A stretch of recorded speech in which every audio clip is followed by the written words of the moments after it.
As you know, I spent 36 years with the great Rockwell International Corporation. It was my pleasure over that time period to see some of the greatest leadership in all of industry.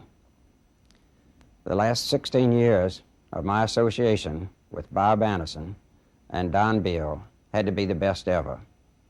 I've watched this corporation grow from a small airplane company to a multinational corporation. It didn't happen easily. It happened because of the top leadership. When you think about the technological advances that have been accomplished, from landing man on the moon to the space shuttle program, to all the many wonderful airplanes that were built over the years, it's really a remarkable corporation. I would like to dedicate the film, which you are about to see, there was 2.5 years in the filming, to Bob Anderson, Don Beal, and the members of the board of directors. Thank you.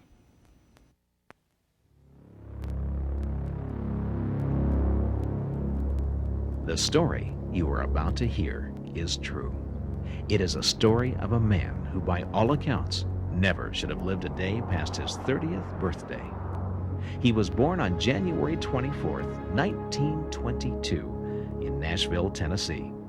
He would grow up to become a performer without equal, a man whose talent was so great that his name would be put forward as a hallmark by which other men of his league are still measured to this day.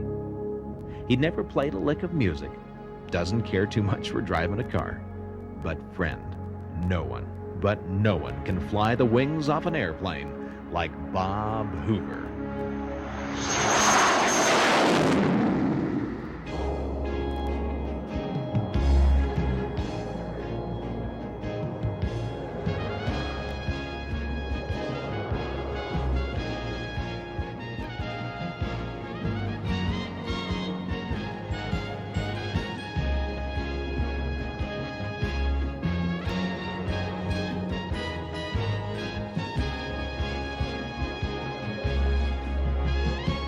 Robert A. Bob Hoover is America's premier air show demonstration pilot.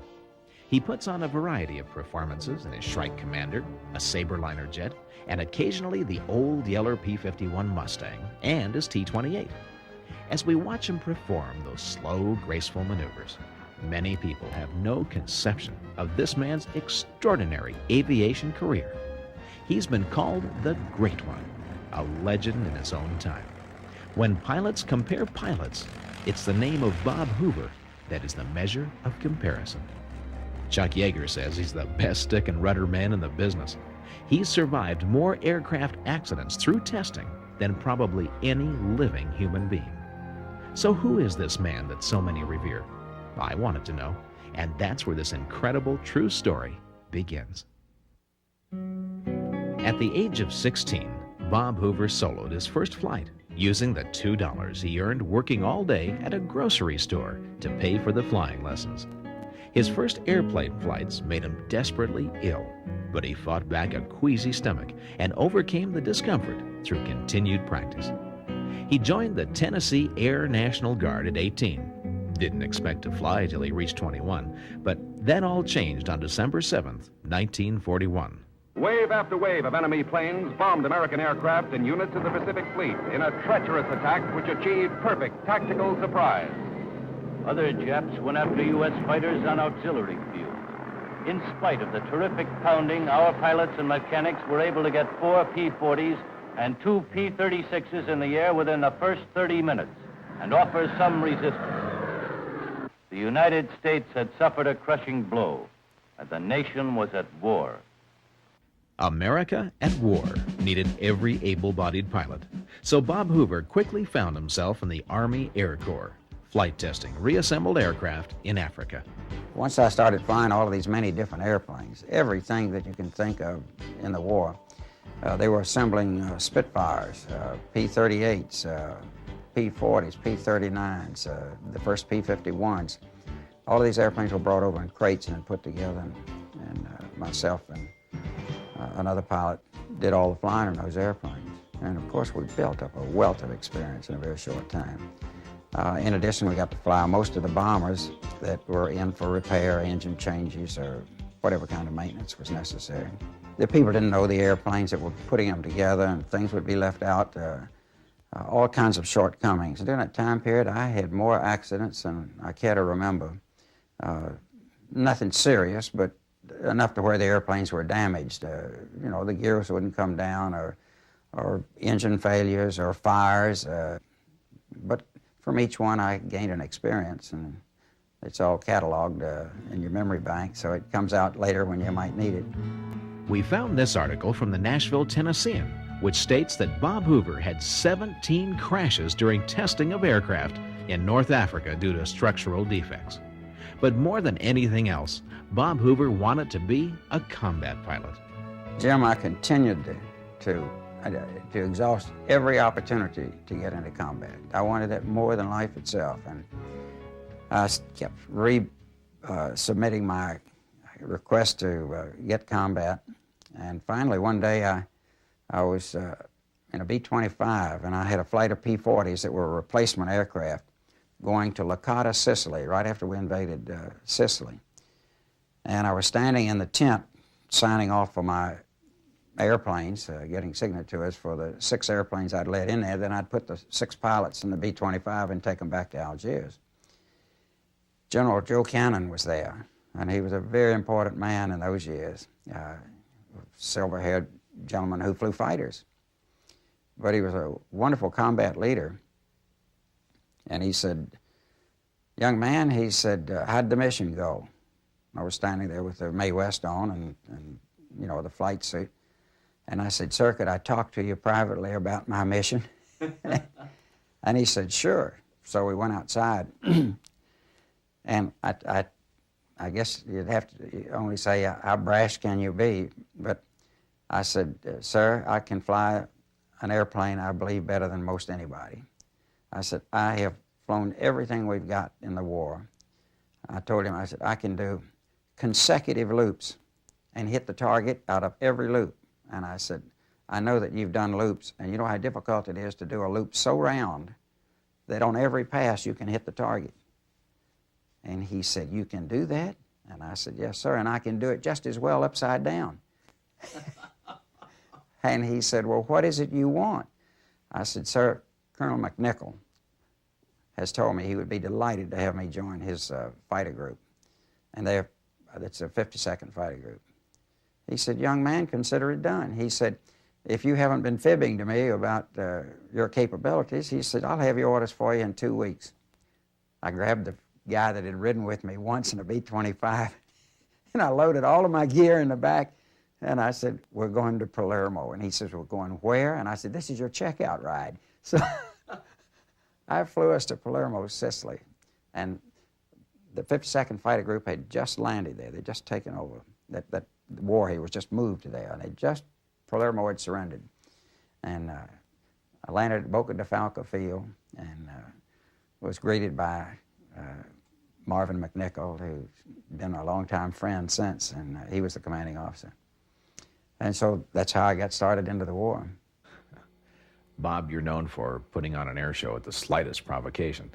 Is there anything you can remember from World War II as far as demonstrating airplanes? One fascinating thing happened there. I had this reputation from demonstrating all over the fighter bases everywhere.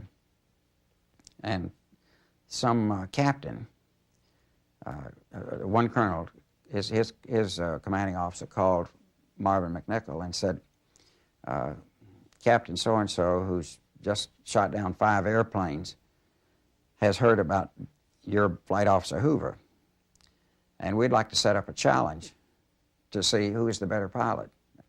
And so we got in the cockpit, and this sergeant came up to me and climbed up on my wing, and he said, "Sir, you don't have any problems. We've filled his coolant system with water, and he's going to overheat." And I said, "No, that's not the way it's going to be." So I went over and I said, "The sergeant just told me there was something wrong with your airplane, and we're going to swap airplanes." And so I put him in my airplane. And it didn't really make all that much difference, but a lot of people thought it did. You had to have a ratio of 70% versus 30%, 70% glycol and 30% water, and you'd have bad cooling if you got it out of balance. But it really wasn't all that serious. At any rate, we crossed, and the fight was on, and I couldn't believe it. I was on his tail just like this, so quick, I couldn't believe it. And I thought, well, something, he must not have been ready or something. And so I said, and all the troops now are down below watching this. And so we set it up again, and bang, before I could even think, I had him nailed right there, 6 o'clock. And he admitted each time, and everybody's hearing it. I can't shake him. Of course, he was doing everything he could to shake me, but I was right there all the time. And we did it, I guess, 5 different times. And I jokingly said, I got my 5 kills. You've got your 5 kills, I've got mine. You earned the DFC, the Distinguished Flying Cross, a very coveted award. Bob, tell me about that. I'd jump off the hangar with my rear end on fire if I could get a DFC. Well, I was in the 52nd Fighter Group, and one of the great people of my lifetime, a gentleman by the name of Marvin McNichol, he retired as a general officer. He was my commanding officer, and he called me up and he said, Bob, there's a Colonel Blair over at the 34th Air Depot Group who's called me and said that he would give you a Distinguished Flying Cross if you could save a B-26 that was shot down over the Straits of Messina. And it made a belly landing, and his depot group have gone in there and repaired the airplane, but they can't find anybody to fly it out because there's not enough open space to take off. And I told him if anybody in the world could do it, you would be able to do it. And he said, well, if he can do it, I'll give him a Distinguished Flying Cross. Well, I had never flown a B-26, and I had too much pride to admit it, and too much desire to get a DFC.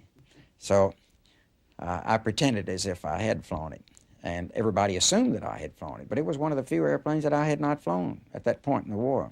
So I said, let's get 10 of the best enlisted men you've got, mechanics, and let's start unbolting things. And I'll tell you what to take off and what not to take off. So I went around the airplane, and he wrote down what I wanted taken off. I took all of the armament out. I took the co-pilot seat out. I took all the other seats and positions in the airplane out. I took out everything I could remove. Anything that could be unscrewed, I had it out of there.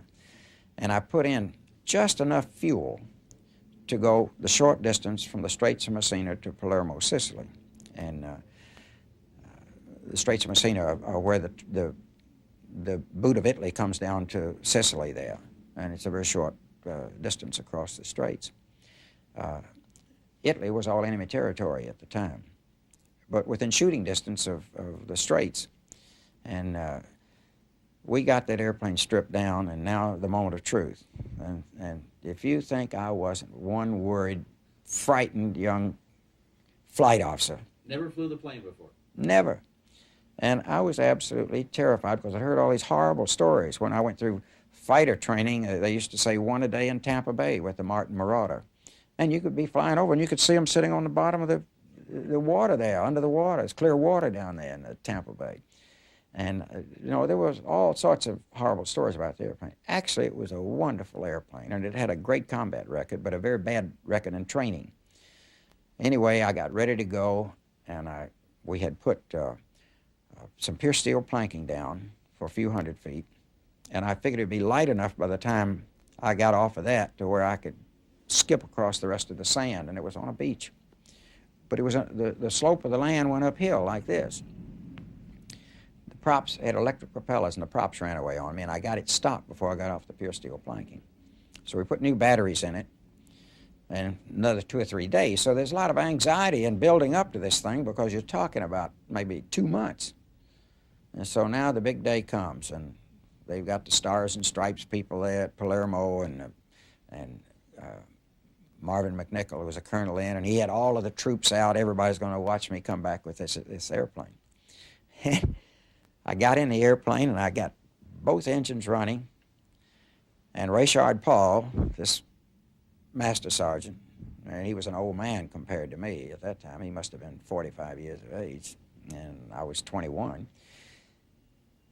He kept sitting on the floor there, and I said, get the door closed, get out and close the door. I'm burning up precious fuel. And he said, sir, I'm going with you. He said, you've saved my life before, and he said, you're going to have to do it again. And I said, no, this is high risk. I don't I don't think I'm going to make it, but I'm going to give it the best try I can. But I don't want you in here. I don't even have a safety belt or a seat or anything. He said, well, then you ain't going, sir.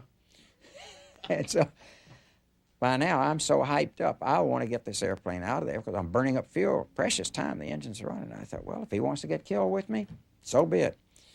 So I held the brakes and revved those engines up, and in the meantime, I put chicken wire fencing from the end of the pure steel planking out to the little cliff where the thing dropped off and down to the water. It was about 12 feet, so it was an uphill grade for 1,200 feet. And if I tell that story before old World War II B-26 pilots, they say, that is the biggest fib of all time. There's no way you could get a B-26 airborne in 1,200 feet. But what they don't know is it has to be the lightest B-26 that ever flew. Ever, really. It was that light.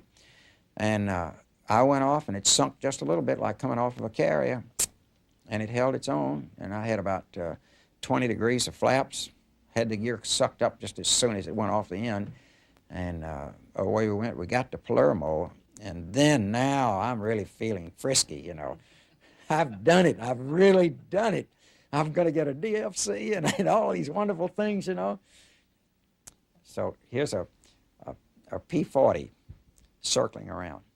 And I looked at my fuel gauges, and I'm fat on fuel, so I decided to make a pass at this P-40.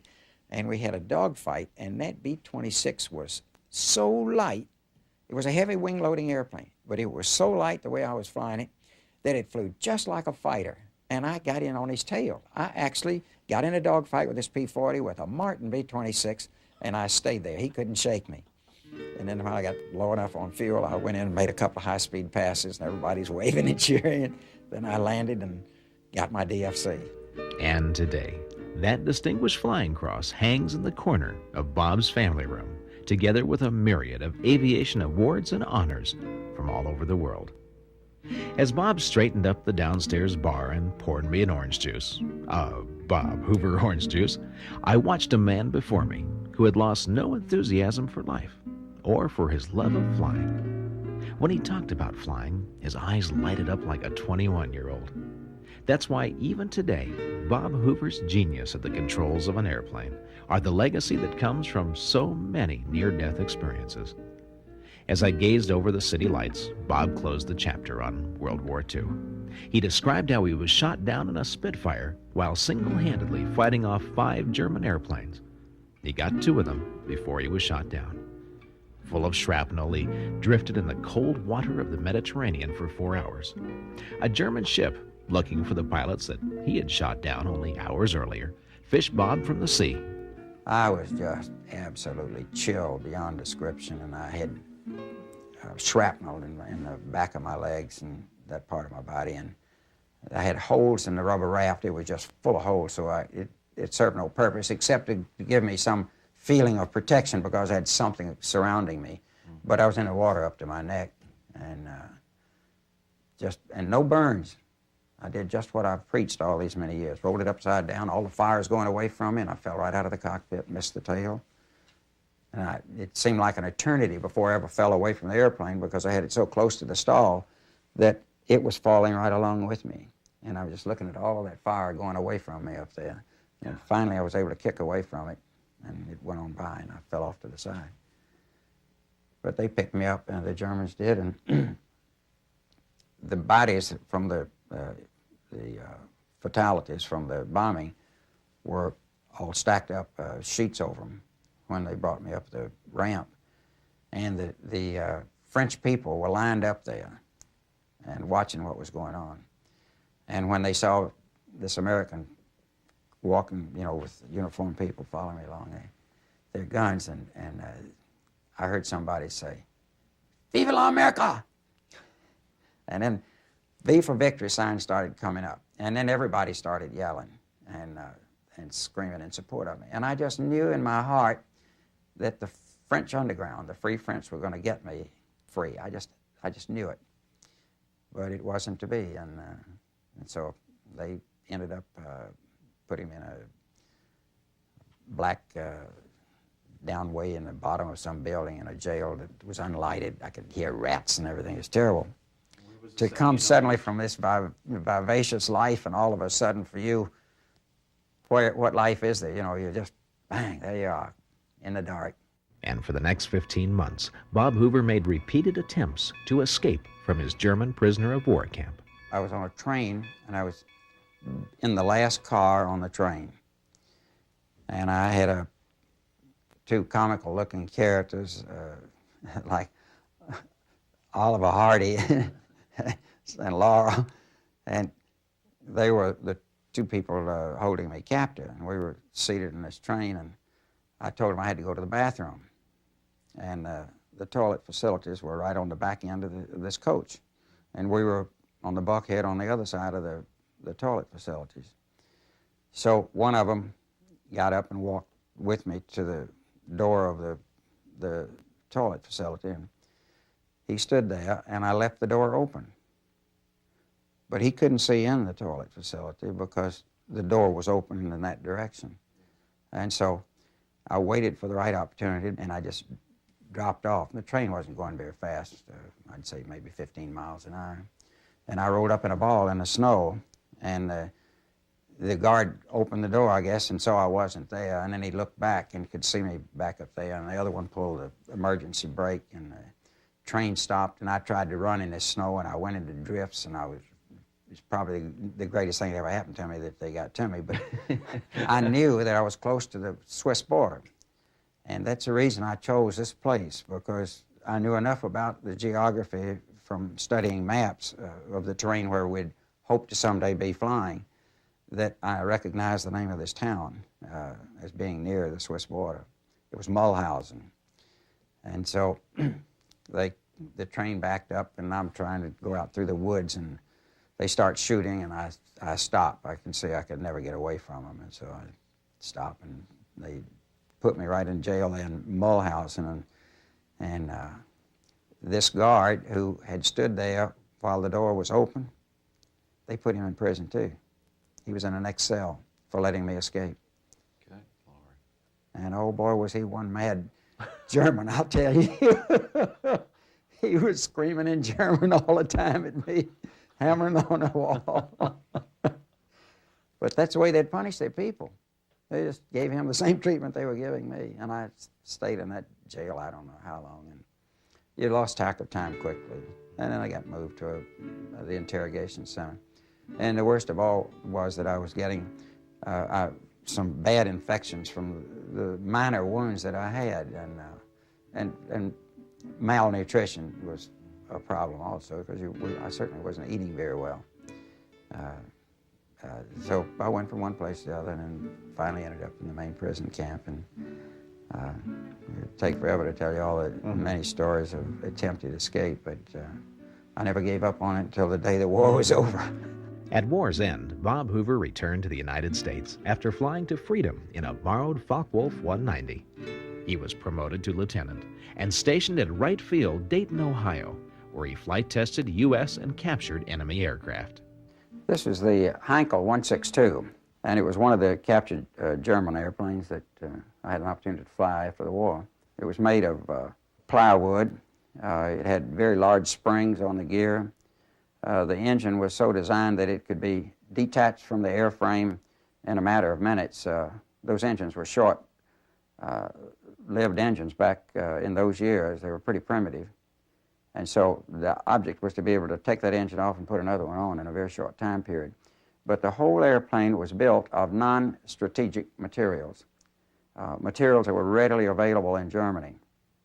The one that I flight tested is in a museum here in the Los Angeles area, as a matter of fact. It's got the wolf's head on it. It's in that picture there, and you can see it here not too clearly.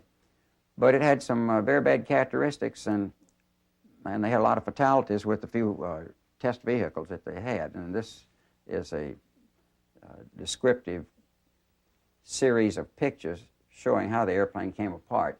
If you could see closely here, you can see a little daylight as part of the tail separates.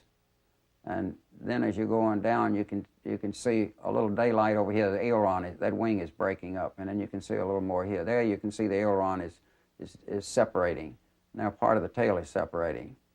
Here's a piece of debris coming away. The aileron's further here, and there the airplane's flipped because it's lost its lateral capability.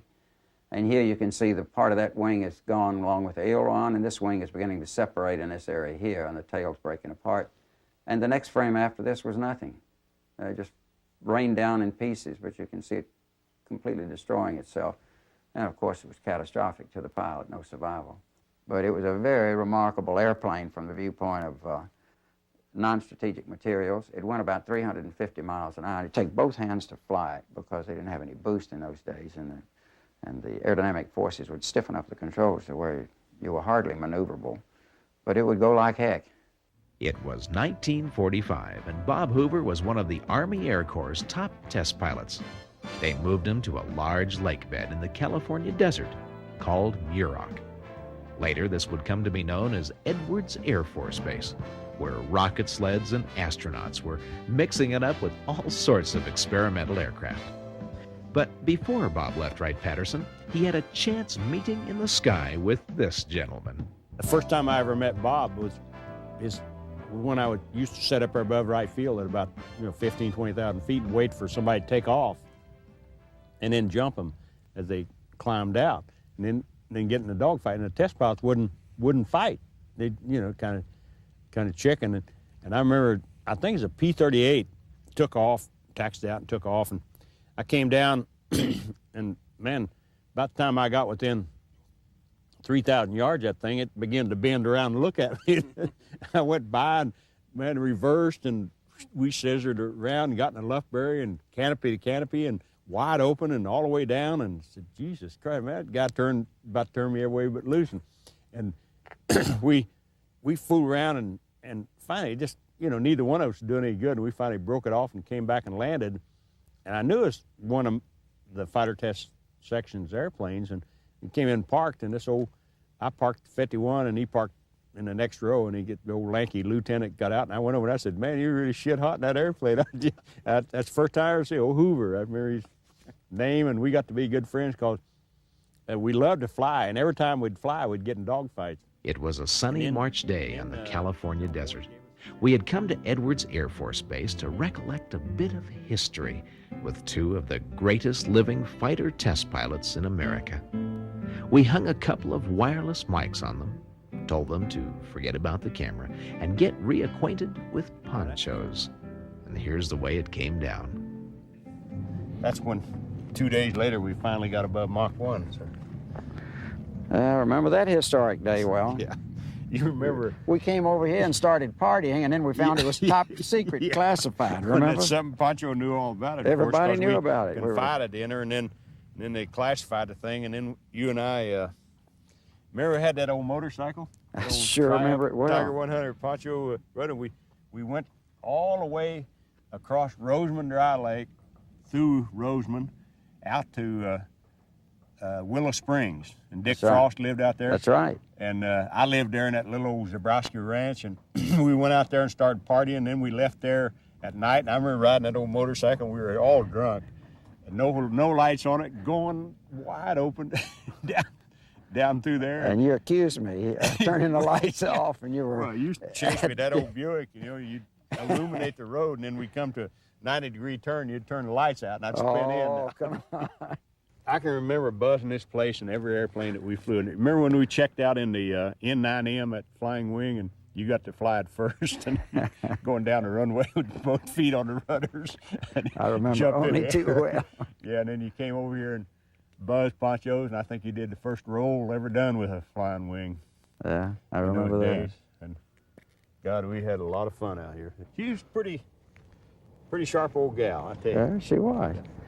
Who was it, old Stan Holtner that... Yeah, he came out here and replaced General Boyd, if you recall, and he was not the kind of guy that General Boyd was, and he tried to put Ponchos off limits and have her place closed up and everything, so...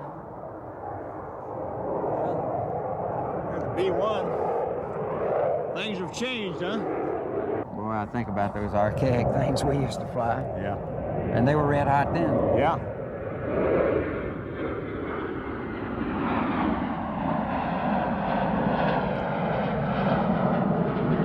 Must be shooting touch and goes, huh? Yeah. Chuck, I really believe Rockwell built a good one when they cranked Yeah. that one out the door. Yeah, it's beautiful. I like to see it sweep its wings. They spoke of many things, these two old warriors, who themselves only decades earlier had been dashing young fighter pilots, putting their lives on the line as they took the props off their airplanes and blasted America into the jet age. We came out here, the old NACA bunch, National Advisory Committee for Aeronautics. Man, when Bob and I walked in the door, I tell you, you guys kind of looked at us with, they couldn't figure us out because we were kind of wild fighter pilots. But damn it, we were sent out here to do a job, and that was to break the sound barrier at the X-1. And I'll never forget how they looked at us, Walt Williams and D. Beeler. Jesus Christ, the lieutenant and the captain, the wildest guys I'd ever seen. They'd been used to these stupid civilian test pilots that, were afraid of their shadows. Man, look at that 707. Listen to the noise out in front. Good God.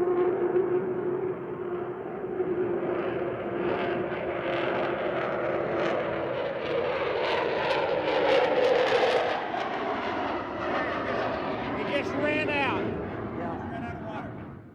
Why don't you describe to me, obviously you got onto the X-1 program. There had to be a point, I don't know if you were both together or what, where you first saw the aircraft. Just kind of recount for us how you felt. We went up to Bell, first place we saw it. Intimately, we'd seen it out here at Muroc when Slick Goodwin was flying it, but you weren't part of the program, and you taxi an airplane by and you see it sitting there. You didn't take an awful lot of interest in it, because it wasn't your program, and you're too busy anyway. Yeah. And then when they finally selected us, and Jack Ridley and Bob and I think we flew up an old C-45 up to Buffalo, and they had the X-1 up there, and we watched the ground run. And man, I tell you, that thing was wild. It scared us to death. The plastic falling off the ceiling. Oh, I remember that. Man, roar That's so and vivid. liquid oxygen. They took smoking up the place, and they took a frog and put it on a string. Yeah. Chuck and I were not too familiar with liquid oxygen. Dropped it in that liquid oxygen, Just for, pulled it out like this, and then dropped it on the concrete floor, and it just went in a million pieces. Take a rubber ball and do the same thing, just shatter. And Well, that's what he was working with all the time. But that first engine run we had up there, and that plaster let go, I thought, my God, what have we gotten ourselves Yeah, into? we This thing's gonna thought- blow up. when coming back in the C-45, we sat there with Jack Reed. I said, man, I tell you, we better back off this thing. It doesn't look too good. Flying it was not the problem. It was keeping all of the dome pressures right where you had to have them, or else you'd blow yourself right out of the sky. This was a rocket engine. Oh, yeah, straight liquid yeah. rocket. And, Yeah. yeah, it did the job, that's for sure. Boy, those early rocket engines, I tell you, you didn't have this automatic control like we have on the Space Shuttle program, or we've had on all the other rockets. Yeah, we burned a few airplanes up out here, X-1s and B-50s, motherships, blew them up right on the ground. But that was the only way we had of getting above Mach 1, and that's, it's part of the acceptable risk. Christ, it's like you killed a lot of people. That's the way you got data, though. That's a point that in recent times, people don't stop to realize that in our time and before us, we lost test pilots all the time. I started out with a company, had 6 test pilots, and the first thing you know, the only 2 of us of that original 6 keep bringing people in, and they get killed, and you keep bringing more. And here at Edwards Air Force Base, as you drive around, Chuck and I have more, every street named after a friend of ours that we've known over the years. You got to be good, and To stay alive. is to stay alive, and that's the object. The more experience you get, the better you get, and so the object is to live, and that sort of governed our whole life. I was sitting in the briefing room, the test pilot's briefing room, as a civilian test pilot, and the engineers were going over the card on this particular airplane that this other pilot was going to fly, and so they finished the briefing and they were still there, and I said, do you realize what they've asked you to do? I said, you're going to exceed the DCN beta on that tail of that airplane. And he turned on me and said, this was a civilian pilot, and he said, you're overeducated in grade. Why don't you get out of the flight test business and be an engineer? I said, you know, if you really want to stay alive, you got to be smarter than any engineer that hands you a flight test card. Yeah. Because he doesn't know anything about flying, and he can hand you a card and you can go out and buy the farm just like that. So the answer for each of us was to be smart and to stay alive. And they couldn't hand me a card like that. If they handed me the card, I'd say, get somebody else. And they'd start offering you money to take a card that you wouldn't accept. And I'd think, well, what's $10,000? How long would that feed your wife and your kids? Yeah. Yeah. What's $10,000 for going out when you know it's that high, that much risk? Well, in this particular case, the fellow was killed on that flight. And right after he'd told me I was overeducated and great, he went out, got in the airplane, tail came off, and we picked him up over here dead. When it comes to flight test, there's no substitute for experience. And for Chuck Yeager, the experience was breaking the sound barrier. You don't have any emotions. It just the way it worked out, it was a complete surprise when we got the airplane above Mach 1, and hey, it's sort of a letdown. You know, you expected the damn thing to kill you, and it didn't, so you're disappointed. You had a feeling of accomplishment, and we knew we'd done something, you know, that we'd set out to do, and that always makes you feel good. Bob Hoover and Chuck Yeager, they were the best. Perhaps that's why these two men are so revered by the rest of us, for their skill, their courage, and their great stories. One night, Chuck and I were sitting at the bar, and I think I was still a flight officer, wasn't I? Wasn't I still? No, you're lieutenant. I was a lieutenant then? Yeah. And Poncho Barnes was a real good friend of all the top generals in the Air Force. And she picked up the phone. She got sore. She said, why don't they promote you? And I said, well, they tried to during the war, and it just didn't work out. And so she said, well, you deserve to be a captain. And so she picked up the phone and she called the chief of the Air Force, the 4-star general. And now it's 3 o'clock in the morning for him. She wakes him up, and I think, oh, don't mention my name. Don't mention my name. I'll never be anything but a second lieutenant. Poncho was that way, though. And she talked to him. Chuck and I sat there, and yes, Poncho, you're Poncho. And that was the end of it. But my gosh, I was terrified. I thought that's the end of my military career. I've got a funny one to tell. When I got broken up in this one accident where I bailed out and hit the tail, they had given me all the morphine that they could give me, and I still was just in terrible pain. And I'd just been married a very short time. And Colleen was in this little room here on the hospital at the base over here. And Chuck heard about it, so he and Poncho came over to see me. And it had taken off. By this time, it was pretty late in the night, because they didn't find me till just before dark, way over here in Antelope Valley. And by the time they got me in and in a cast and everything, one leg was supposedly okay, but it really wasn't. They were both broken. But they only determined from the x-rays that one was broken. It was this one below the knee, and the other one was in the knee. Well, I was in great pain. I was lying in the bed, and Chuck and Poncho show up, and she's got on a big coat. It was in November. Yeah.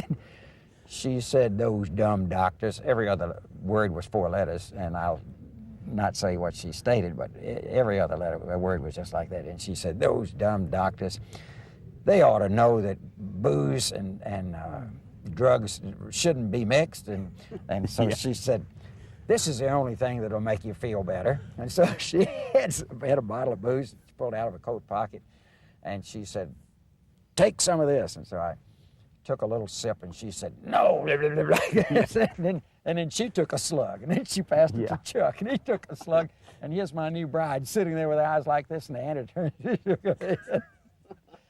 Within a matter of an hour, they were running me around the hospital in a wheelchair, and I was laughing, having a big time. Dude, I'll tell my version. Like Bob and I always preface a story and say, this is how I remember it, and that's not necessarily the way it happened. You know? Well, Bob and I were here at Ponchos with Russ Slay and Jack Ridley, boozing it up on a Friday night, probably after beer call, and God, we said, man, I'd been up flying in a P-80 up in the Kern Canyon up there, and I said, we ought to go bear hunting. I think we had a .38 revolver and a .22 rifle and an old 8mm Mauser rifle, and we all had 2 sleeping bags, and we all got in that old Roadmaster convertible, 1947, that Bob owned, and left here about midnight. And man, we were really hammered. And we drove all the way up to past Isabella and up this old logging camp. And we had a lot of booze with us. We scrounged off Ponchos. And I remember somebody told us up there that the bears hung around the garbage dump. And we went out there and parked this old convertible so that the lights shined on the garbage dump. And we flipped to see who was going to get the sleeping bags. And Hoover and Russ Slay won the sleeping bags. And Ridley and I got to sleep in this old ragtop, leather-seated cold car. And it gets so cold in there, old Ridley'd fire up the engine and get the engine warm and turn the heater on. In the meantime, he'd turn on the lights to see if there's any bears out there, and we'd all have another drink. And Hoover was in his sleeping bag. It was a mumpy bag, and the wind was blowing, it was snowing. And he had nightmares. Branch came off of the tree and hit him in the face. He thought a bear was licking him, and he kind of panicked and rolled over the hill and yelling, and old Slay woke up and thought it was a bear and started shooting at him with the .38. And Ridley and I come charging out thinking that they were shooting bears, and there's old Hoover down there at the bottom of the hill said, "Screamy, son of a bitch, you're trying to kill me." Yeah, Bob used to step out of an airplane with a suit and tie on till he had that fire in the P-51. Now he steps out with a Nomex flying suit on, don't you? No, he's a perfect gentleman. He always has been, and but you got to go back and know Bob. He's a very, very aggressive guy in an airplane, highly skilled and very, very good in an airplane, and that's the way he gets a lot of respect. So. And I've known him a long time, and I know how good he is. Bob left the Army Air Corps in 1948 to work for Allison Division of General Motors. In 1950, he joined North American Aviation, where he would flight test the F-86 Saber jet. He first flighted and tested the Navy XFJ-2 and the T-28 trainer. He would also be the first pilot to mid-air refuel the F-100. Just before flying Corwin Denny's beautiful F-86 at the El Toro Air Show, we caught up with Bob in Chino, where he told us the incredible story of a test flight where he left the Los Angeles airport for a routine test of a new hydraulic control system on the F-86. That flight turned out to be far from routine. As soon as I got into the air, the first thing you do, of course, is hit the landing gear handle here. And as soon as I hit the landing gear handle, the nose of the airplane came up, and the airplane pitched absolutely to the vertical. I was pushing as hard as I could, and the stick was frozen, just as this one is right now. I could not move it. And I was pushing so hard with my thumb against this trim here, and the stick so hard that I ripped the skin right down through here, trying to get the nose down. And the airplane went right to the stall, spun out, and I was able to stop the spin with the use of the rudder, and I just barely missed the ground, maybe by 50 feet or so, still uncontrollable. And the airplane pitched up again. I called my mayday, and immediately, as soon as the airplane pitched up, and I was in direct communications with the flight operations control room, and I asked them what I could do to correct the problem, and they said hit the emergency switch, which would release the controls from one system to the other. There were two systems, a primary and a backup, or a normal and an alternate system. And I said, for goodness sakes, don't you think I've tried that? And the airplane dropped down again, and this time I caught it from its spin within about a half a turn, and I recovered maybe 100 feet above the ground, and then came right up over the top of the hangar. And on the next stall, I booted the rudder off before it had a chance to spin. The nose dropped. I got it centered again, and on the bottom of that one, I was up maybe 150 feet. These oscillations continued, and for 20 minutes I was in the area of El Segundo, and everybody was screaming, bail out, bail out. And there was no way to bail out because I was over a populated area. For a minute or two, I was over the top of the old North American factory where the airplanes were manufactured. As Bob struggled to bring the plane under control, Rip Hewitt was up in the air type testing another F-86 for the Air Force. He tells what he saw as he approached the L.A. airport. And I was doing an entry over the field for a 360 overhead landing. And as I approached the end of runway 25 left, I saw Bob rolling in this F-86. And just as soon as he left the ground, it was very obvious that something was wrong because the airplane went right straight up in the air. Obviously, I wasn't going to complete my landing pattern, so I pulled off to the right and circled around behind the old tower that used to be there. It isn't there any longer. This is at LAX. At LAX, yeah. And Bob went screaming into the air, probably 200 feet, and did a hammerhead stall to the left. And he came down over what used to be called the Pan American hangar. It's the old Pan American hangar that North American at least as an experimental hangar at that time. I reckon Bob cleared that hangar by about 20 feet. And he pulled it back up into another hammerhead stall. And I don't know how Bob figured it, but he seemed to be gaining 25 to 50 feet on every one of these hammerhead stalls that he did. Joe Lynch and George Welch, who have both gone west, were killed later on after this incident as test pilots, were my wingmen at that time, and each said, you don't stand a chance. If you want to survive, you're going to have to get out. And I said, well, it's really looking pretty good. I'm going to hang with what I've got, and I'm going to program the power and everything to touch down as close as I can to the edge of the lake bed, and I'm hoping I can get a flare by adding power. And so I came across the edge of the lake bed at maybe 500 feet, and I was doing approximately 200 knots. And we'd only spin tested the wheels at 210 knots, so I was really a little concerned what the effect would be when the tires would blow, because I was getting more speed all the time. I looked down, I was 210, and Joe Lynch said, you're gonna bust your buttons, only that wasn't exactly what he said.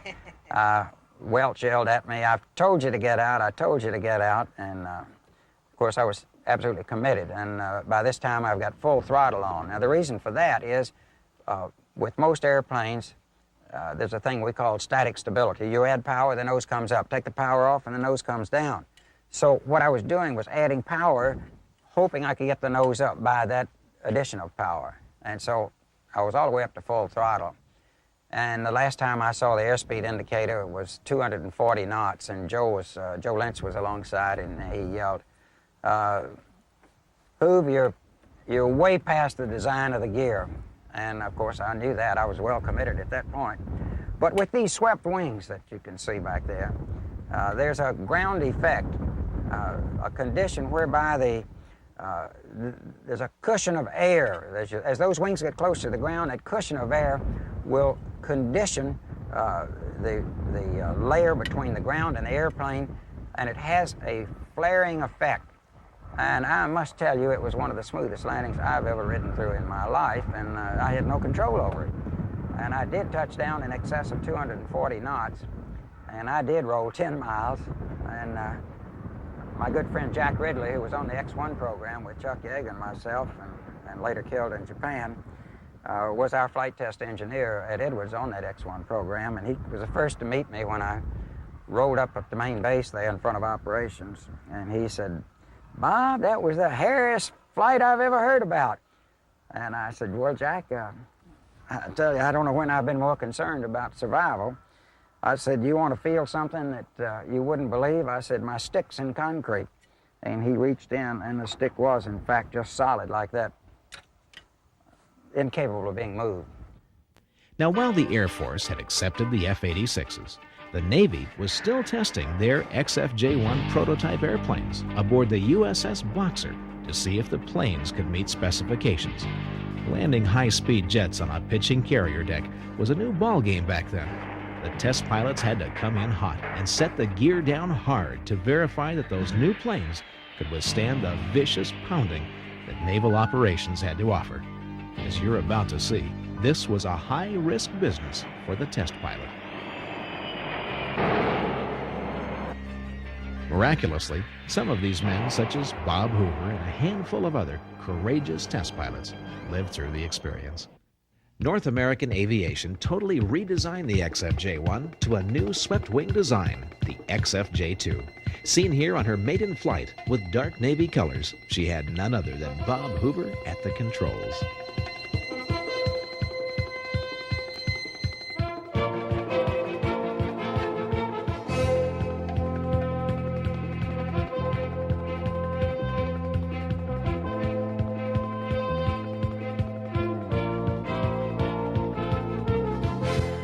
He landed before a jubilant audience in front of North American Aviation, better known today as LAX. But a long and rigorous Navy test program lay ahead. Well, one of the things I had to demonstrate was this pitching deck situation. And it was the first time we had developed a system of measuring the sink rate upon landing. We watch the airplanes land, some of them land smooth, some land hard. Well, it was called a TROTI system, and our North American engineers came up with this idea and developed this system which really worked. And so it was like cameras, but they could give me an instant readout. And the object was that you had to land the airplane extremely hard. I mean, it was like a crash landing every time in order to hit the sink rates that were required.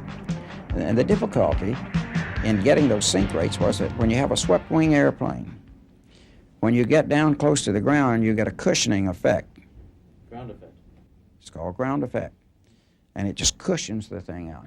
So I would be set up with a landing signal officer, and we did it up at Edwards, and I would be all set up for a landing, and I'd come in, I'd be 25 feet in the air, and looking out, have the canopy open, looking out like this, and all of a sudden he'd give me the cut.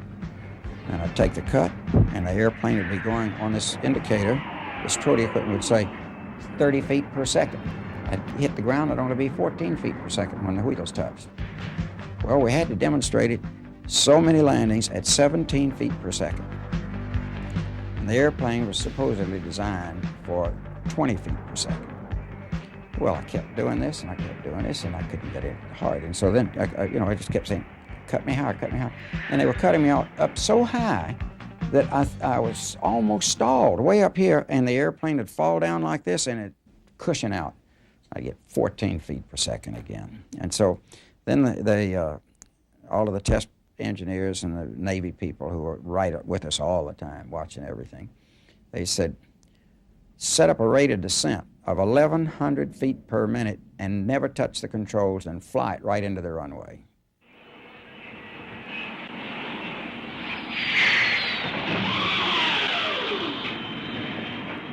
Well, all those many years of training, you instinctively flare. There's no way you can not flare an airplane. When you get that close to the ground, you start doing things. You can feel it coming at you, so you automatically flinch and pull back. And so that didn't work. And so then we talked about, well, let's do it the real way. I said, why don't we go for a pitching deck? I'll take the stall at 35 feet, and instead of pulling the stick back, I'll jam the stick forward. And I said, that way we'll get the wings up level by the time I get to the runway, and then we can get the high sink rates. And they said, well, it might work, try it. I took this landing using the technique that I said may work, and when I hit the ground, my helmet came right off again. I didn't get my hand up quick enough. And it didn't seem any more severe. They all seemed like crash landings to me, but it didn't seem any more severe than some of the others I'd made. And every one, you'd hit the throttle and go around, and then they'd give you a readout, and then you'd get set up for the next landing. And they said, hey, Bob, you lost both wheels. And I said, what? And they said, yeah, we think you've lost both wheels. There were pieces of metal all over the runway. And I said, okay, I've got enough fuel to let's take a look at it. I'll make a flyby of the tower. And you go pick up the parts off the runway and find out what they are. Well, the rims, I had hit 22 feet per second. The airplane's only designed for 20 or 21, I can't recall now. And it broke the rims off the wheels, but the tires didn't blow. And the tires, when that thing hit, we had high-speed cameras on it. And those tires just went absolutely flat, just like this, on impact. And then, of course, the rims just came off like this, but the tires stayed on. And they were still on the wheels. Thank you, B.F. Goodrich. So they said, okay, what are your plans now? And I said, well, I'm going to try and make the most gentle landing I've ever made in my life. And I backed around, and I'd been making so many hard landings. I'd been doing this for a week, trying to make that thing hit hard. And I had a hell of a time getting it down smooth. Every time I'd want to dump it or do something to mistreat it to get it on the runway. So I ended up, and the tire stayed on the wheels. I stopped right in the middle of the runway. I didn't use any brakes. I landed slow and kissed it on and came to a stop. And we wrinkled the fuselage. It hit so hard, and it wrinkled right through here. And what we did, it was a one-of-a-kind airplane, and the internal structure was not damaged. So it was just a cosmetic thing. So we put an X down like this so you couldn't see the wrinkle. The rest of the airplane was blue, and so we put a white X through here like this, and you couldn't see the wrinkle unless you went up around and you pull your hand over it like this. And so I took it back to Patuxent River, and we headed for the carrier. But the carrier trials themselves are very, very exciting. To connect the cable on that test program, I made the first flight right on through till we got it to the carrier. And it had an A-frame hook. And to prove the airplane, they have you as a test pilot demonstrate that the airplane can take an off-center engagement. That's if you have an ensign right out of flying school, and he does the worst thing possible and lands off to the side of the carrier instead of in the center of the deck. Center of the deck, you get a nice rollout, and the cable lets you back like this. If you're off to one side, as soon as you connect the cable, the airplane goes over like this. And I've had my helmet go all the way out and rolling down the deck. You'd come to a stop so abruptly. But what we had to do is prove that the tail hook and the structure of the airplane could handle the most snubbed up, severe decelerations that you could design for. And I'm talking about rugged. This is like 6 to 7 G's eyeballs out. So you can see why the helmet had come off. It just popped right off your head. You had the canopy open. That was the way the airplane was designed to be landed. The landing signal officer briefed everybody when I did the work at Inyakern. And they had a deck of a carrier out on the runway. They painted on the deck? Or? Yeah, it had a wooden deck there. Had a separate runway with the cables and everything on it, just like it were a carrier deck. And I had to land at 135 knots, off-center engagement, 27 feet, and that is really severe. That's a wild ride. The thing keeled over so far, it dragged this wing, got the tank, and the airplane survived the test. But on one, where I had to take it in, go into it way too fast, faster than the airplane was ever planned to land on a carrier, the landing signal officer briefed everybody to stay clear of the cable, because if that big 7/8 of an inch cable snaps, that's the reason you see everybody drop their heads and get below the deck on a carrier. And you used to see them up on the catwalks, and as soon as an airplane comes up the approach, everybody ducks their heads, because if that cable snaps, the whip effect of that cable will cut your head off just like that. Well, here are hundreds of people in this test force up there watching me do these landings and taking data, and some people were landing gear engineers and structural engineers and all kinds of people, aerodynamics and everybody, all standing around watching this. And he briefed, don't get within any distance of this when he sets up the approach. I set up the approach, and I'm not paying any attention to where the people are or anything. I'm doing a test job, and I'm watching my airplane, I'm watching my airspeed, because I want to get the numbers. Because you don't want to do any more flights. Every flight costs a company a lot of money when you're developing an airplane. It's several $1,000s a flight. So you want to get your data in as few flights as possible. And so I was concentrating on doing my thing, and I caught the cable, and it was another off-center engagement at max speed, and the cable snapped. And I looked in the rearview mirror, which was mounted right up here like this, and I saw bodies everywhere. I rolled out on down the runway, and this thing was on a taxiway. The ship was, the wood plank and everything was on a taxiway. I went on the thing. I was absolutely sick. I thought, how many people have I killed? And I brought the airplane to a stop, and I didn't even want to look back because I just saw bodies everywhere, you know. And I got into the ramp, and the people came up to me, and I said, how serious is it? And he said, it's not as bad as you would think. I said, how many were killed? They said, none. And I said, I can't believe it. And they said, the landing signal officer, the very man that had briefed everybody to stay clear, the whip got him, and it cut his buttocks off. But he survived. But, you know, it sure wouldn't be a comfortable way to live without your buttocks. There were several injuries, like broken legs and things like that, but no fatalities, and everybody recovered. But, you know, I can't tell you how it really hurts you to think you've been the instrument of pain to somebody, and yet there wasn't anything I could do. I was doing what I was being paid to do. Bob completed flight tests for the Navy, which ultimately accepted the new Saber jets, thanks to the expertise of one young North American test pilot. Well, at this point in time, things were heating up in Indochina. Back home, it was called the Korean conflict, but over there, it was still called war.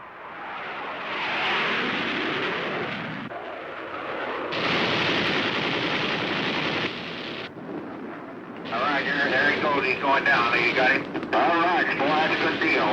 Watch it. We got 4 of them coming in here on us at 7 o'clock. Hang on.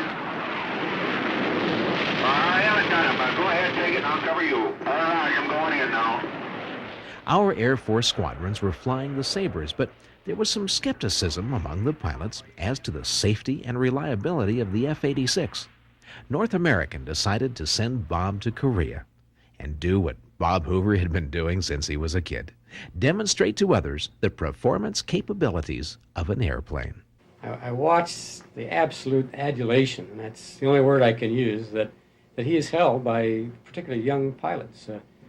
When Hoover went to Korea, we'd introduced a new gun sight, and some of the Air Force guys just didn't really care for it. So Hoover went on a mission with the top brass in his particular wing. And as the story goes, I can't vouch for all the accuracy, but I suspect it's 90% true. Every guy in the flight missed this little bridge they were going after, and it was a combat target in Korea. And so Hoover comes in with his MPC gun sight and puts at least one of the bombs right in the center of that damn bridge. He could have walked on water, and just because I knew him, I was walking on water. Not only was Bob Hoover exceptionally good at what he did, Bob Hoover, again, another real showman. Bob Hoover is so humble. You know, I mean, to me, that's what really makes Bob Hoover appealing. And I can remember his opening statement. I was just a young lieutenant, and he came up and put on just an incredible demonstration with one of our own F-86s. He just picked one off the lot and went out and did all of these marvelous things. And when he got down, he sat us all down very wisely, and he said, "Gentlemen, I want you all to know one thing, that given the same opportunities, you could do everything that I just did today." But he said, "I don't want you to, and I'll tell you why." He said, "First of all, I'm paid to do what I do. I practice it daily, several times a day. And 2 is, that's all I do. I'm just a demonstration pilot. I don't have to fly at night like you do, or instruments, or do all these other things. So you've got to remember that I'm a specialty." And he was so humble in the way he put it. What he didn't want a guy doing is going out and trying to duplicate his double Emmelman.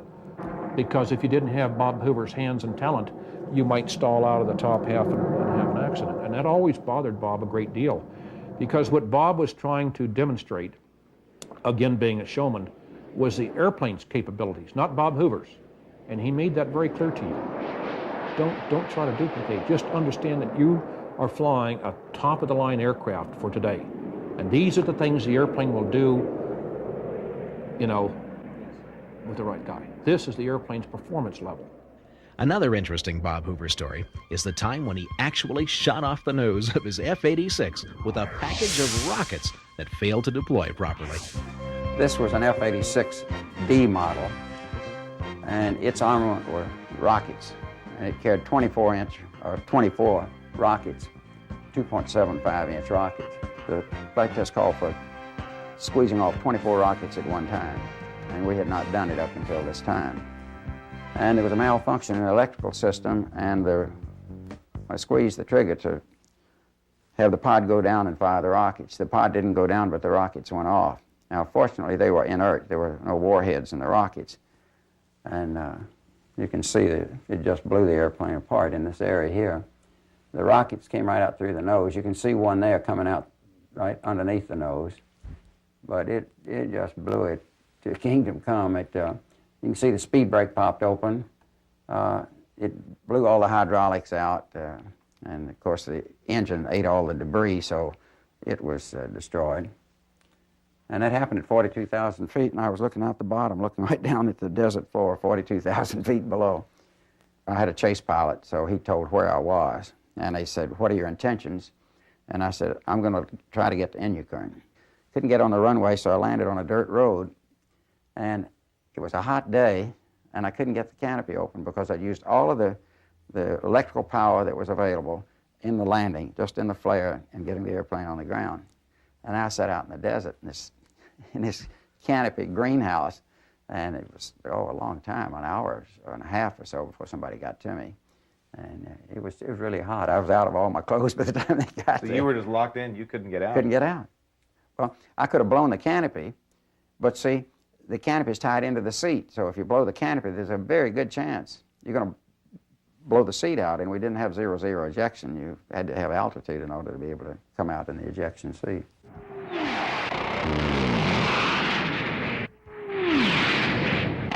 From the F-86, Bob went on to test the F-100 Super Saber, the first line attack fighter capable of exceeding Mach 1 in level flight.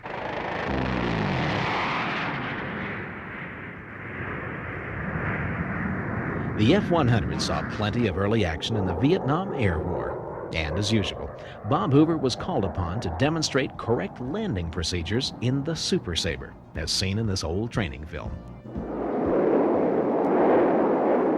Aviation enthusiasts in this area soon will have an opportunity to witness a thrilling demonstration flight of the Air Force's F-100 Super Saber. Bob Hoover, North American Aviation Test and Demonstration Pilot, will make the F-100 do everything but talk when he appears here soon.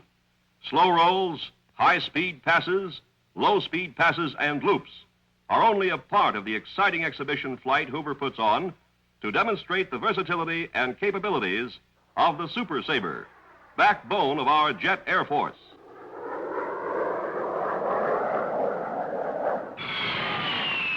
Testing of the Super Saber was not without its own problems for R.A. Bob Hoover. So I took off and climbed up towards Inyukurn, and I hit about 42,000 feet. And I had the most violent explosion I've ever had in my life. Fire came out of the nose of this airplane, and I went right through a fireball just like this.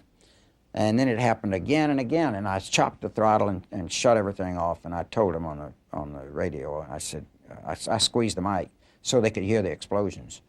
And they said, "My heavens, what's going on?" And I said, "The airplane's all ready to blow up." I said, "I must have a massive fuel leak, and every now and then it gets the right mixture of air and fuel and blows up." And I said, "I've got fireballs coming out the nose, and I've shut everything down." And they said, "What are your intentions? Where are you going to bail out?" And I said, "I'm not going to bail out." And they said, "You can't land the airplane. We don't think that it's capable of being landed because of the high wing loading. It was a very thin wing, and the sink rate was awful high, and they didn't think you'd have enough time to flare and get it down okay." And so then I crossed the edge of the lake bed, and I set up my landing, and I said, "It's just working out fine." They said, "We got the equipment rolling," and I said, "We aren't going to need it." And about that time, I started to flare to land. No flare. I'd run out of hydraulic pressure. And what happened, the system was designed with 50% of the capacity that we put in the production airplane. So by surviving that accident, we were able to determine the inadequacy of the hydraulic flow.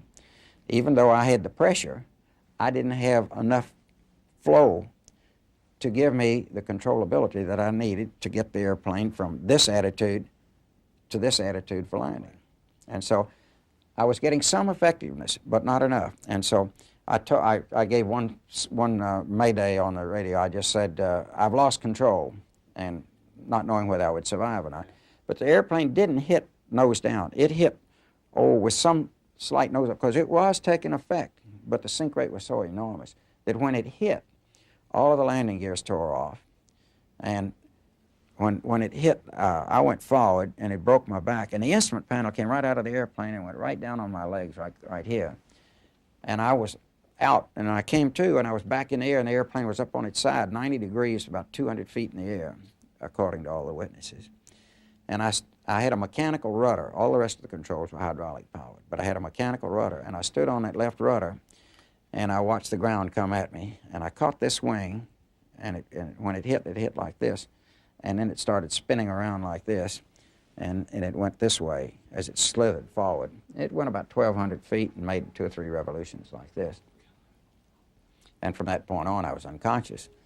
So they ended up chopping the canopy open to get to me, and got a little air, and I came to, and I was stunned for a moment, and I couldn't understand what was happening. And all of a sudden, it started coming back to me, and they said, "How bad are you hurt?" And they looked in, saw the instrument panel down on my feet, and they said, "Are your legs okay?" And I said, "Yes, but my back's broken." And because my friend Dick Johnson had an accident in the 102 just a short time before, when I'd visited him in the hospital, he told me what it's like to have a fractured vertebrae. Your muscles spasm, you get a big knot in that area where the vertebrae is fractured. It's nature's way of protecting you. And because of having visited Johnny and had him describe to me what it was like, I knew without question what was wrong. When he got out of the hospital, Bob climbed back into the Super Saber to continue his testing. Was he scared? Oh, I had to get right back in it and go through the same tests that had caused the explosions. The explosions were a new phenomenon we never even knew about. Now they're as commonplace as eating and sleeping. They were called compressor stalls, but no one had ever had a compressor stall before that. And compressor stalls can be quite like this, and you've probably had them in riding on some of the airliners. You can hear them. And some of them are violent explosions. With the fuel controls, the modern-day fuel controls for the engine, it's very unlikely you'd ever get a compressor stall. But back in the old days, we didn't have that, so they were antiquated fuel controls. And you'd be sitting there, you were minding your own business, you didn't do anything. And I'm so serious as to tell you that I had to go back and do the tests on the compressor stalls at altitude. And it would be like sitting on a 75mm cannon. That's how violent it was. And I had to go up and make throttle bursts to test this new fuel control that we had. And it was just a short time after I'd gotten back out of the hospital and gotten out of the cast. And your feet would actually jump off of the floor, and dust would come up from the floor, and this fireball would be out in front of you. And I don't care if you've experienced 1,000 of them, they're terrifying. And so they could appreciate on the ground what was happening in the cockpit. I would put my thumb on the micro switch so they could hear on the ground in the control rooms what was going on in the cockpit. And once I did that, they said, "We'll do the testing on the ground." They said it was just a whopper. They got it just right through my mouthpiece in the mask. They got the noise sufficiently loud to concern them to say, "We now know what you're talking about." Bob, were you ever scared when you went to go back to a plane that you had a crash in? Oh, and every time. And that's what it's all about. You've got to go back and get in the cockpit of the bird that bit you. You can't live with yourself if you don't. And I know pilots who gave up flying or would never fly that same airplane again after a bad situation of being bitten, if you will.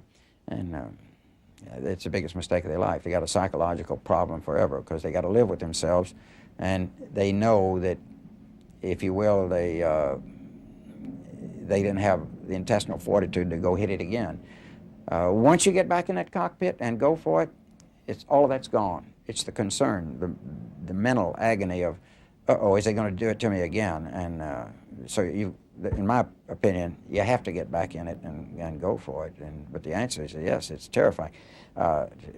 Building up your courage to go do it. You don't want to show it, you can't talk about it, but boy, it's inside of you. At least in my case, it was inside of me. And to go back and do those throttle bursts, I would wake up at night and worry about what I had to do the next day, because I just knew one of those explosions was going to blow that airplane to kingdom come. Never did. We never had any damage from it, but golly, it was frightening. Bob first flighted one more aircraft for North American aviation, the T-28. Except for occasional checkout and evaluation flights, this brought to a close Bob Hoover's career as an active test pilot. He transitioned instead into the corporate world of Rockwell International as Director of Special Projects. Dressed smartly in crisp suit and tie, Bob Hoover traveled the world over, demonstrating every type of aircraft imaginable. His flying ability was so respected that even a competing company requested Bob's services. Rockwell International's chairman of the board, Mr. Bob Anderson. To demonstrate how he's thought of in the industry, I was called, maybe it was 10 or 12 years ago, by one of our competitors, a friendly competitor, but we do compete pretty heavy in this industry, Tom Jones at Northrop. And Tom said, I want to demonstrate the F-5 at the Paris Air Show, which is the biggest show that we know about, the most expensive. And he said, I'd like very much to have your guy, Bob Hoover, be our demonstration pilot for our airplane at that air show. And I thought about it and talked to Bob. Bob said he'd like to do it, and so that's the way it worked. But I think it's a little bit of a tribute to have one of our test pilots chosen to demonstrate a competitor's airplane at the air show. Right. From my standpoint, it seemed like I was always the one he had to call, and usually kind of reluctantly when he was in trouble. And I can remember a number of them through the years, but one call I got from Paris during the air show. He had one of our Saberliners, and the gear wouldn't come down. And he tried to knock it down by banging on the runway a couple times. That didn't get it down. They foamed the runway, and he came down and landed on, I think the left side stayed up, the right side was down. Landed it on the one wheel, and held it up pretty good till it got to the end. Then it did a ground loop on the foam, and he called me to explain that he'd had a minor problem. He said I would rather not have this happen in front of a couple 100,000 people, but it did, and everybody's safe. But the plane is a little banged up, and you know all you can do under those conditions. I'm glad you're all right, Bob. And then a little later, maybe 3 or 4 years later, he was flying east, and he's 51. At some air show at Dayton or somewhere, and I was sitting here one morning, and I got a call on the phone, and he starts in, just like it's a casual conversation. Bob, everything all right there? I said, yeah, it's fine. I said, where are you? He said, well, I'm at a farm here in Kansas. I said, what are you doing at a farm in Kansas? You're supposed to be at an air show. Well, Bob, that damn 51, the engine quit, and I had to land it out here. It's not badly hurt. Don't worry about the company plane, but we're going to have to get a new engine. And the incidents go on like that. He had a fire one place, and it's always been exciting and interesting to know Bob. Bob, I think, will go down in history as one of the greatest test pilots. Today, Bob lives with his charming wife, Colleen, on a hilltop overlooking Los Angeles and the Pacific. He keeps in shape for flying by swimming laps and jogging. The cane, by the way, is for warding off stray dogs. But don't think for a moment that Bob Hoover has retired from the cockpit. Today, Bob is one of the most sought-after air show acts in the country. A lucky few have gone along for check rides with Bob when he pours a glass of iced tea in the cockpit while performing a barrel roll with the Shrike, never spilling a drop. In 1986, Bob retired from Rockwell International after 36 wonderful years of association. Today, he wears the proud green colors of Evergreen International. We talk with Evergreen's chairman of the board, Mr. Del Smith. The pilot's pilot, and he's the best of the best, but along with all those flying skills, he's an outstanding leader. and he's very patriotic. We believe in patriotism. We believe in quality performance. And we believe in safety. And he sets an outstanding example in that respect. He's talking as he's cranking up the airplane and talking about things that go way back in an air race I was in one time. He's got engines, both engines going now. We're going down. We're going down that runway. It seemed like we were never going to take off. He's still talking. Whatever happened to that redhead, Cliff? Remember that 20 back in Reno? Remember that? I'm seated back there. I can't believe this guy. And he went up and he did with an executive airplane, vertical roll. Gee, he says, you know, remember the time we, and he's talking, and all the time he's pulling, you know, throttles and looking out, checking the prop, and he's talking the whole time about something, nothing to do with what we were doing. He was like a mad musician at the organ up there, doing all this stuff, and all the time he's talking to me, and I'm trying to answer him, but I'm really so concerned with what he's doing with this airplane. I couldn't believe it. I mean, single engine, twin engine, out, you know, he was doing 4-point rolls, he was doing vertical rolls, wing overs, everything. And he's still talking. And we rolled right up to the very circle that we had started in. And I'm sitting there. And the next thing I know, the door is open. He's already out saying, come on out, partner. Come on, Cliff. Come on, Cliff. So I stumbled out of the airplane. And of course, all the people are applauding because this is his act. I'm in the middle of his act. He said, tell you what, Cliff, let's come over here in my car. And he opened up the turtle back of the car, and there's the bar. What do you have, partner? And that was the end of that day and the beginning of that night for Bob Hoover. And he, over the years, he hasn't changed. He's just as good and professional. He's responsible. Don't want you to get the impression that because he liked to drink at the end of that was his last show at the end of the day. But believe me, I needed that drink. Bob Hoover continues to inspire pilots of all ages. He always takes time for everyone, especially children. Who knows how many people have entered the field of aviation after watching this man perform?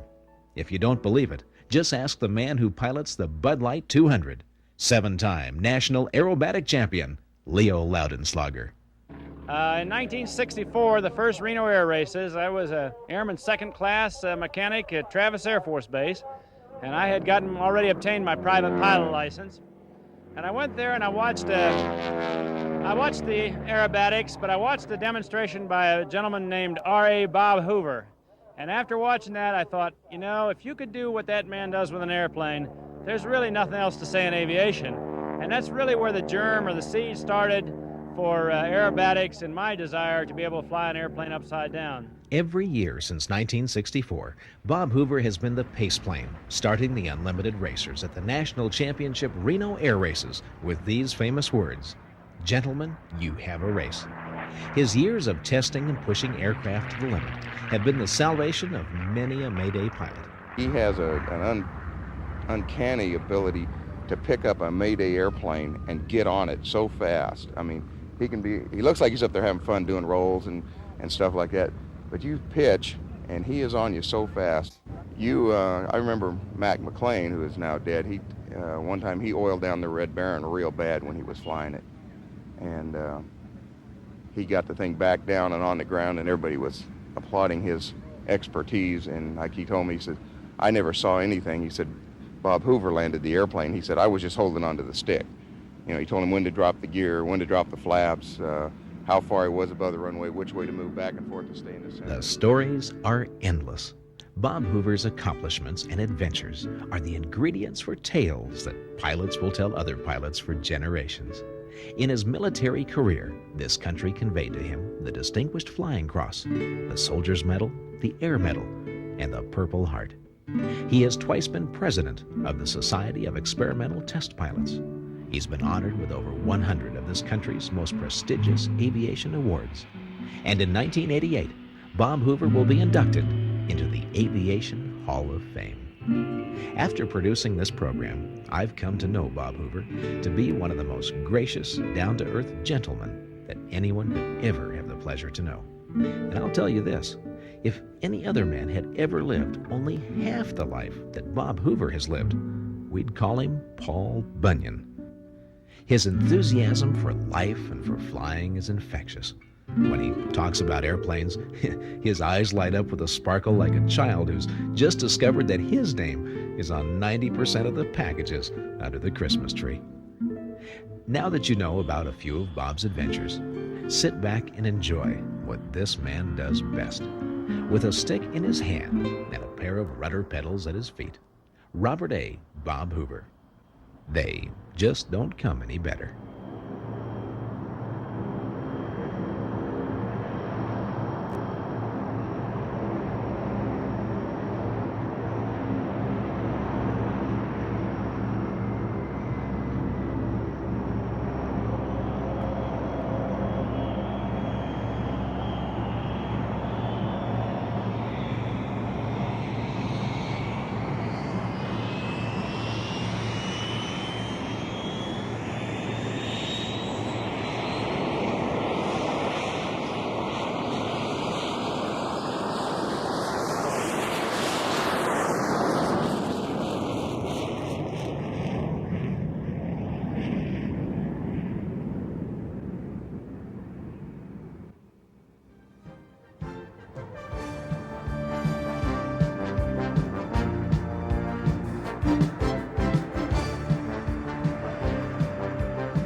These scenes of Bob flying Corwin Denny's F-86 were shot from Bob's North American T-28. We were full throttle, while Bob used his speed brakes and chopped back the power so we could keep up. Note the paint scheme on the foreground wing, which was the old color before repainting the T-28 in Evergreen International's green and white colors. Now, the next scene you're going to see is a famous jet maneuver, which Bob started performing back in the 50s, and which to this day is performed by the Navy and the Air Force to demonstrate an airplane's maximum performance capability. Bob Hoover in vertical rolls, followed by spins back down to the deck.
as they come down the chute. Listen to those famous words of Bob Hoover.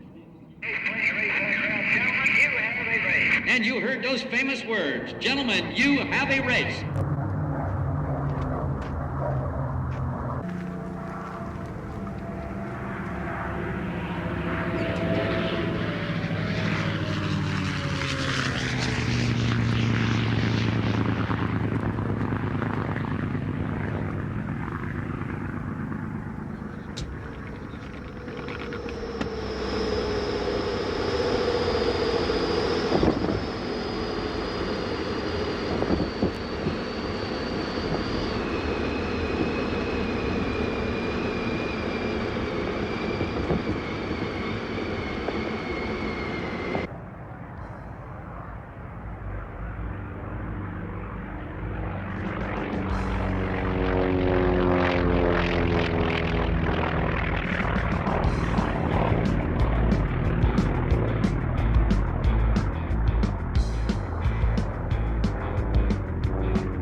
Hoover is for his age, is still in very good shape.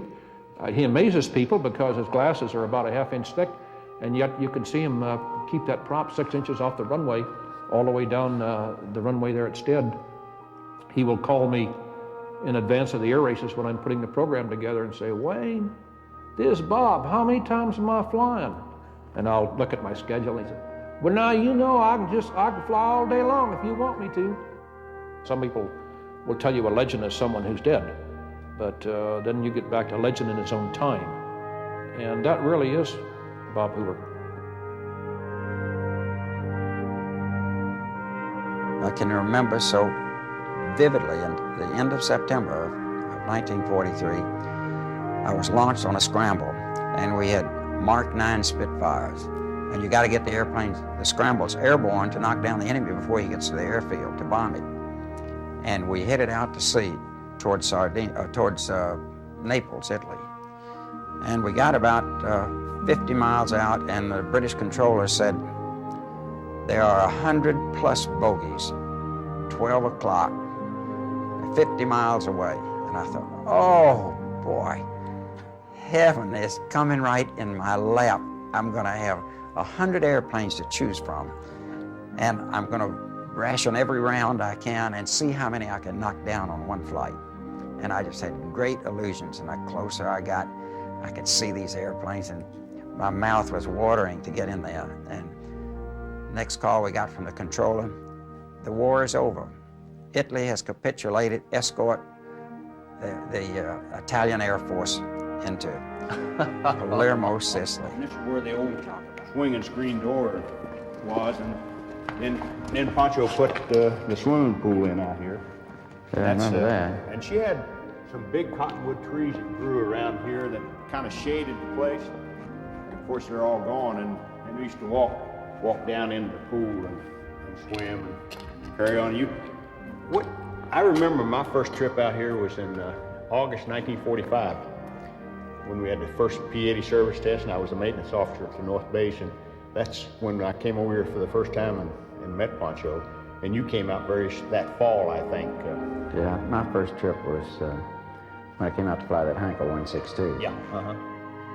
Yeah, and then once we got to know Poncho and Krusty, it's really a great place to come, because they used to hang her steaks over where old dairy used to be. She used to have cold rooms over there, and she'd hang a beef there until moss grew on it and then cut the steaks off.